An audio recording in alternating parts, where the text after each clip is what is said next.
İstisnalar. İsmin cinsində istisnalar. Kim dinləyibcə öncəki 3 dənə videonu, yəqin ki, düşünmüsünüz ki, görürsən müəllimə orta cins haqqında niyə heç nə demir? Buyurun, deyirəm. Kişi cinsində istisnalar var. Hansı sözdür? Cəmi 5 sözdən ibarətdir. Papa, dядя, дедушка, мужчина, юноша. Və salam. 5 dənə isimdir. Kişi cinsində.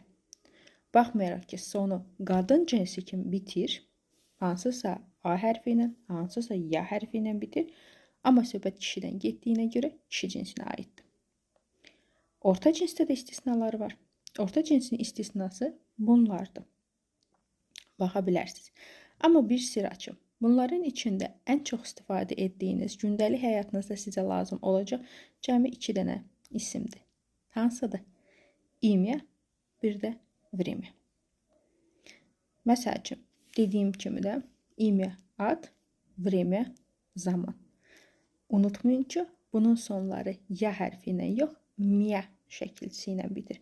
Ona görə də orta cinsin istisnasına aiddir.